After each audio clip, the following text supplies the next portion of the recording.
So my dad was born in a British colony, right? Literal colonized people in what used to be Rhodesia and later became Zimbabwe. And in his lifetime, he went from, being born under British rule to now being in I guess you would say, a sovereign nation or sovereign African nation, Zimbabwe. And in that time period, he obviously had a reality where, if you were black, you could not own certain things, you could not live in certain places, you were kind of subject to specific neighborhoods that you could, reside in, specific industries that you could even be in. And, there was a genuine systemic racism towards those individuals. Now, he went from that into now being able to do for self. And within a few decades, he went from no opportunity into building one of the most successful advertising agencies in Southern Africa. And this ain't no bragging, nothing like that. Like, I don't even like to get into this really. I don't like to give too much of my personal business.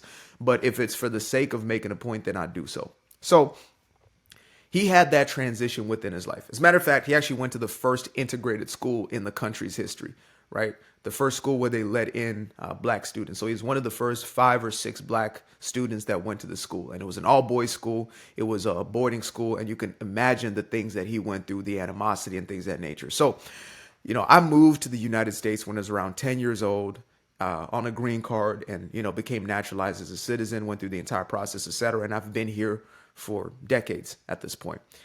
And that's given me a different level of insight when it comes to this thing of, sort of waiting for like the white man to do something in order to change your circumstances. I go hard when it comes to this issue of racism, not because I don't believe racism is a thing and it doesn't exist. This world is always going to have ignorant people, insecure people, miserable, bitter individuals. There's always going to be a population that is that, right? So we can never discredit the fact that there's always going to be individuals who are that. And there'll always be those who are looking to have something over others.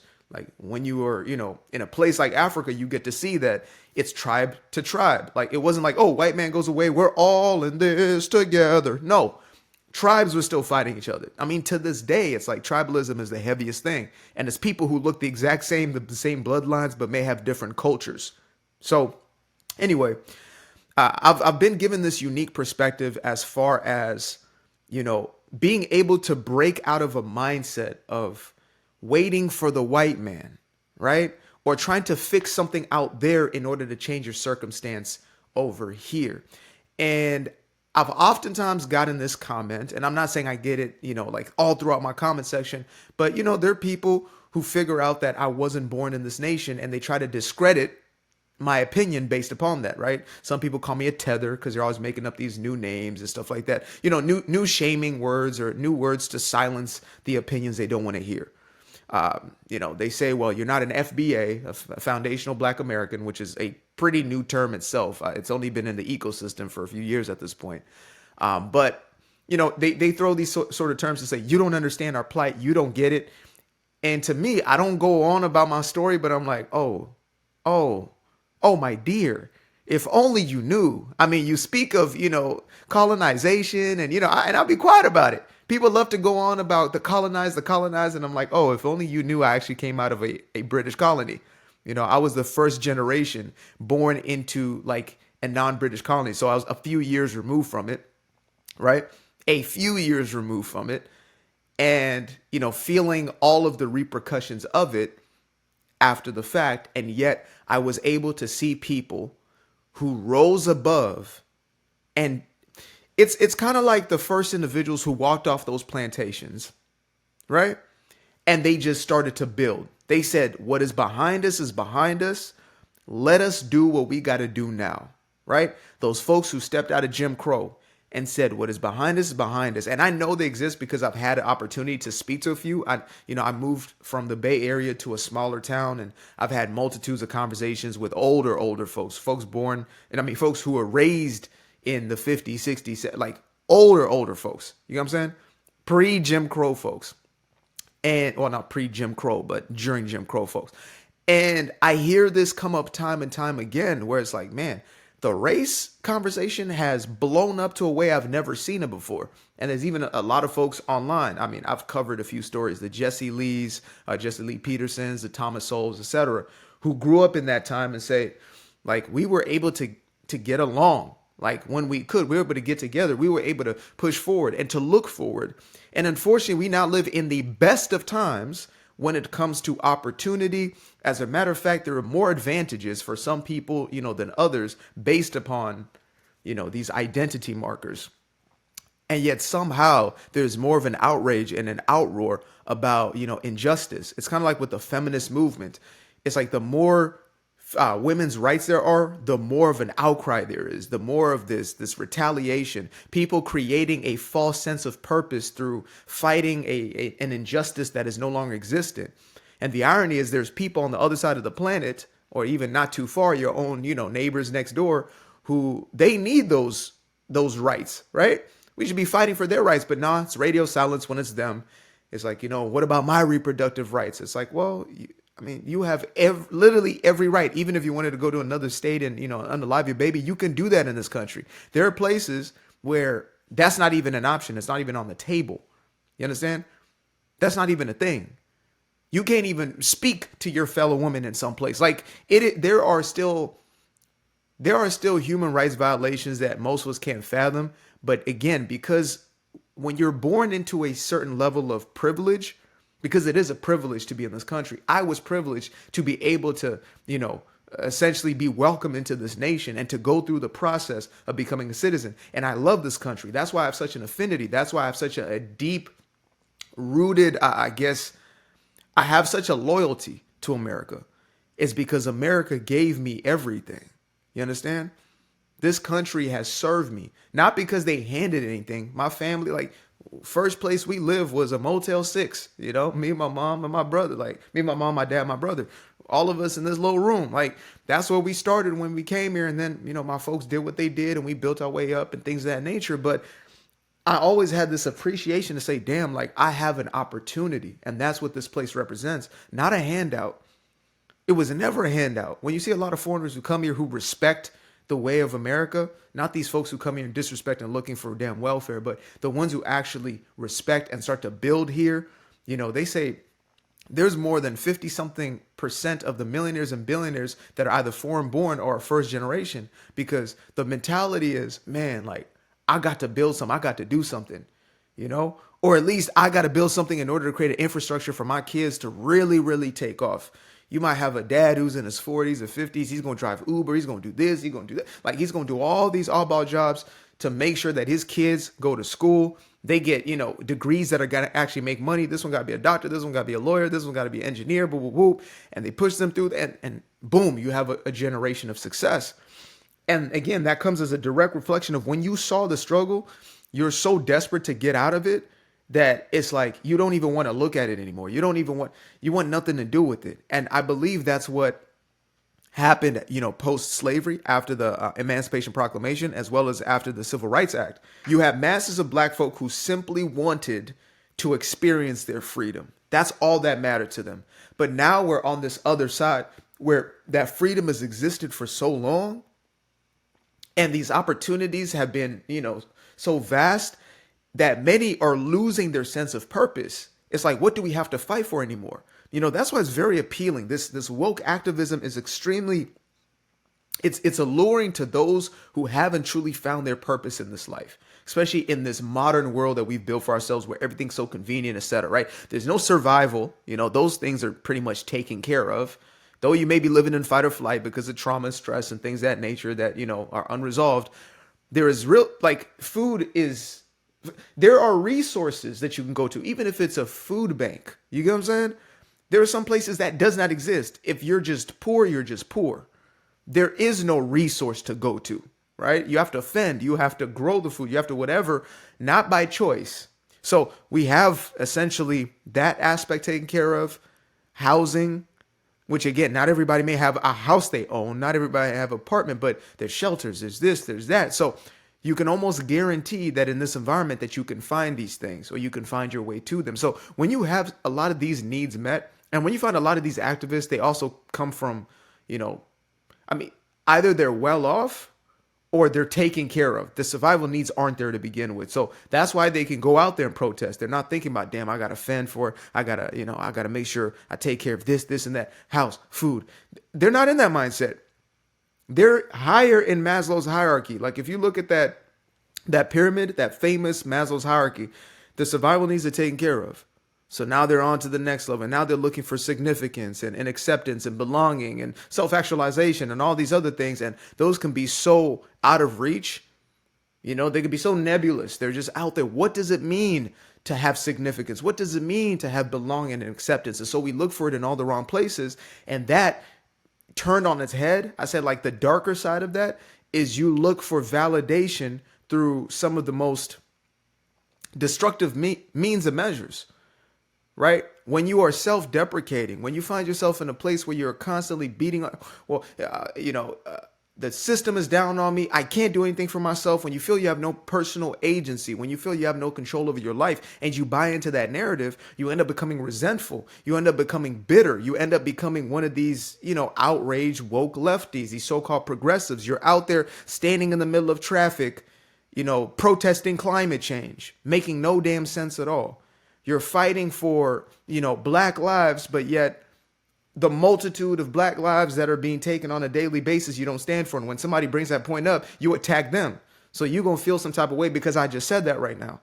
That's how deep that bitterness, that resentment. And again, it's like, they call it the shadow self, or there's like a shadow career. So let's say you're supposed to be a writer, but you become like a marketing copywriter. Like for me, for years, I was in marketing. I was really in a shadow career. I was using my voice, but not using my voice. I was actually speaking through other people, right? Or on behalf of other people, not my actual opinion, because I was afraid to just fully be myself and really be expressed in the way that I want to be expressed. I was hiding behind something. And there's a lot of folks who have kind of those shadow aspects that are showing. They are out there protesting, fight, fight, fight, change, when the change they really need is within themselves. Maybe they are supposed to be using their voices, but their voices not to, continuously draw this worldview where it's like everything is going to shit and, everything's falling apart, everything is terrible, but instead they're supposed to be voices of hope. But you can only get to that place when you realize how blessed that you are. When you stop proverbially waiting for the white man, right? You stop waiting for somebody to save you. You stop waiting for a system. You stop, you're not trying to change this external thing, but you realize that any change that ever happens, Gandhi style, is the one that happens to this individual here, the one that you see in the mirror, the one that you engage with throughout an entire lifetime. It is you. When you start to change the way that you are, the things around you change, right? That's not an original quote. It's out of the self-help world, but, just a little piece of extra game on the side. When I saw like what my father had built, what some of his best friends, his coalition, because it wasn't everybody who did. There was a lot of people who are still, to this day, who are still crying about the colonial system. And to be fair, it's been actually socialism that has been detrimental to Africa's progress, because a lot of those presidents are so-called socialists, but really all that means is money for the government, and everybody else is poor, right? That's the reality. Like true Marxism doesn't work. It's the reason why it has never succeeded, and nobody's waiting outside of any Marxist country to break into the country to find their naturalization, right? You don't have millions of people trying to break into some of these very oppressive so-called socialistic nations. And yeah, Europe, no, they're the ones who were genuinely socialist, go look at them. But they weren't even fully socialist. They had representative democracies and things of that nature. People love to bring that argument. But what about Europe? Have you even been? That's not even like I have family in Europe. My girl's European, so like, you know what I mean? I'm about to be there not too long. Like I have a relationship with Europe, from the UK to countries in the EU itself, and also research and also word of mouth from people who are there having those experiences. It's not all that it's built up to be. A lot of those socialist ideals have led to the worst parts of their own ecosystems. They've led to the degeneracy of some of these places because they're so open and loving and everybody's the same. So look at the UK, right? Look at Germany. Look what's going on in these places. But I digress. When you stop looking for somebody to save you, the white man or any other damn man, then your life will change, because you realize that the onus is on self. And anybody who rejects that message, I get it, because we've been trained and conditioned to believe that there's going to be something out there that's going to take care of me. It's kind of like finances, oh, but my job, but my boss, why is it that you're relying on an external factor for your finances? It's your future. You're supposed to take care of my 401k. You're supposed to take care of this. And then now you're also angry when they don't do it in the way that you want. If you give your power over to somebody like that, what do you expect besides an outcome that's going to serve them? Or at least not serve you in the way that you want to be served. Many people are afraid to take ownership of the factors of their own life. And there's one part of it where it's like they're afraid to make a decision because what if I mess up and then now I really have to take the onus of it? But I think there's genuinely still this belief that, well, I can't. I guess this person has a much better understanding of, this lab coat has a better understanding of my body than I do, right? This suited person has a better understanding of my finances than I do. When in reality, it is our job to take care of our own house, right? Get our own house in order. And we can get help, we can get assistance, but we must educate ourselves. If you don't educate yourself about money, you do not become financially literate. You are not reading about money, listening to content based around it, etc., learning how to actually use money or allow money to be a resource for you, to be a tool, how to allow your money to work for you. If you don't take that step, my friend, I'm telling you right now, you will find yourself at the end of your days confused, bitter, miserable, resentful. If you do not take your own career path, this is with every area in life, but this is the easiest to point to because everybody can relate to it. If you don't take ownership of this, you will find yourself 9 times out of 9 resentful, bitter, frustrated, angry, miserable, and then you're going to have to heal through that, right? You might find yourself having to pick up a job at damn 70 years old because you didn't take care of business throughout. It is your job. It is your responsibility as it is mine. If I'm broke, it's my problem. It's my fault. If I am not in the place that I want to be in life, I must take onus.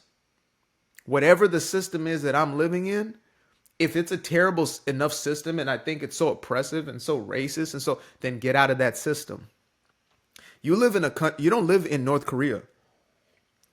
And people leave North Korea all the time. You can't just leave North Korea. You know what I mean? You can't just leave. You just get you a citizenship. Like, you have to be taken in as an asylum. Like, you know what I mean? You have to be taken in as a refugee.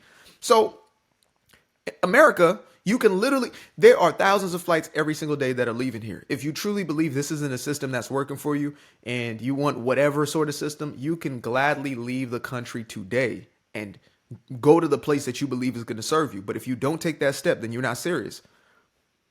Your actions always speak for themselves. You don't actually believe that. What you believe is that I want to complain and make excuses and blame and say, oh, it's the system, when in truth, it's you. It's me. Simple. I used to be afraid of the dark, a place unknown like a heart in their heart. I used to see my life in the bar. Now the kids unchained, every shackle is lost. 2 steps in the moonlight, 2 step in the daytime. You just know when it feel right. You got a feeling the time's night. See you through those shades that I just threw on. Through my lenses, you just can't do no wrong. I fell in love with myself again. I fell in love with myself. I fell in love with the sunshine. I fell in love with the light. I fell in love with the full moon. I fell in love with the night. I can see the light again. I can see the light. You can see the life in him illuminate the night. I know the time is taking. A 365, that's a full rotation. I see you looking up, you know them constellations. Constantly gazing like house of praises, you get to praising.